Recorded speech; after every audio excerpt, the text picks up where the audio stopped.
بسم اللہ الرحمن الرحیم۔ السلام علیکم ورحمۃ اللہ وبرکاتہ۔ دوستو، آج کی ویڈیو میں بیان کروں گا فرمان نبوی صلی اللہ علیہ وآلہ وسلم، احادیث پھیلاؤ۔ سامعین، حضرت ہارون العبدی فرماتے ہیں، جب ہم حضرت ابو سعید خدری رضی اللہ عنہ کے پاس آتے تو آپ خوش ہو کر فرمایا کرتے تھے، مرحبا، تمہارے لیے نبی صلی اللہ علیہ وآلہ وسلم نے وصیت فرمائی ہے۔ ہم نے کہا، رسول اللہ صلی اللہ علیہ وآلہ وسلم کی وصیت کیا ہے؟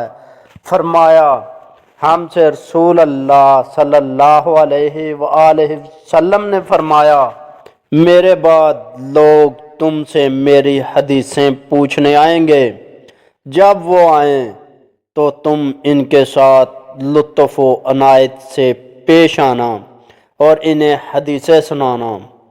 حضرت ابو سعید خدری رضی اللہ عنہ فرماتے ہیں کہ تمہارے پاس زمین کے کناروں سے جو لوگ حدیثیں طلب کرتے ہوئے پہنچیں گے، جب وہ آئیں تو ان کی بہترین خیر خواہی کرنا۔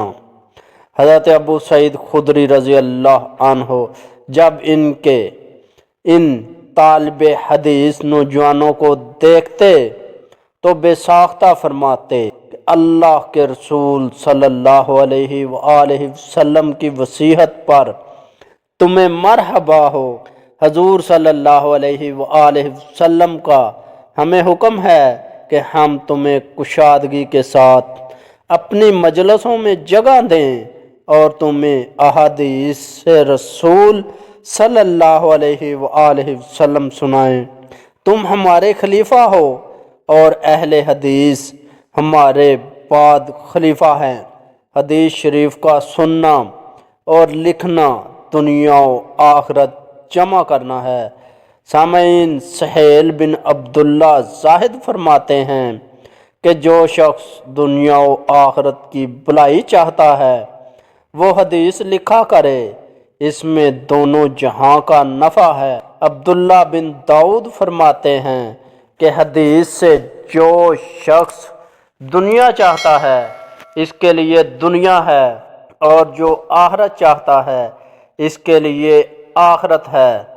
حدیث کے بارے میں آپ فرمایا کرتے تھے کہ اس میں جو اپنی مراد دنیا رکھے تو اس کے لیے دنیا ہے، اور جو آخرت رکھے اس کے لیے آخرت ہے۔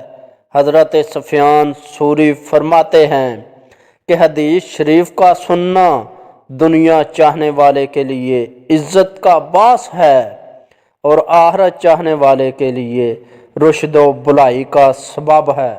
حدیث والے انشاءاللہ قیامت تک زندہ رہیں گے۔ رسول اللہ صلی اللہ علیہ وآلہ وسلم نے فرمایا، میری امت سے ایک جماعت منصور رہے گی، ان کی برائی چاہنے والا انہیں کچھ نقصان نہیں پہنچا سکے گا یہاں تک کہ قیامت قائم ہو جائے گی۔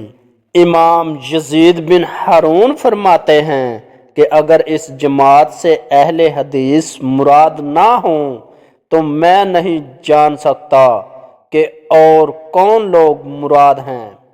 حضرت ابن مبارک نے اس حدیث کی شرح میں، جس میں ہے کہ میری امت میں ایک جماعت ہمیشہ قیامت تک حق کے ساتھ غالب رہے گی، دشمنوں کی برائی انہیں نقصان نہ پہنچا سکے گی، فرماتے ہیں میرے نزدیک اس سے مراد اہل حدیث ہیں۔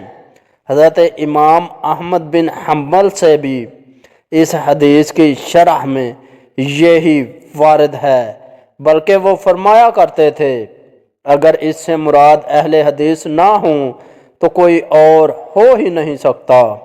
سامعین، حضرت احمد بن سنان اس حدیث کو ذکر کر کے فرماتے ہیں اس سے مراد اہل علم اہل حدیث ہیں۔ امام علی بن مدنی بھی فرماتے ہیں کہ اس سے اصحاب حدیث مراد ہیں۔ امام بخاری رحمۃ اللہ علیہ بھی یہی فرماتے ہیں کہ یہ جماعت اصحاب حدیث کی ہے۔ دوستو، امید کرتا ہوں کہ آپ کو میری یہ ویڈیو پسند آئی ہوگی۔ اگر ویڈیو پسند آئی تو ویڈیو کو لائک کریں، اپنے دوستوں کے ساتھ شیئر کریں، اور ایسی اچھی ویڈیو دیکھنے کے لیے ہمارا چینل مہربان وائس ٹی وی سبسکرائب کریں، اور اپنے بھائی اشفاق احمد کو اجازت دیجیے اگلی ویڈیو تک کے لیے۔ اللہ حافظ۔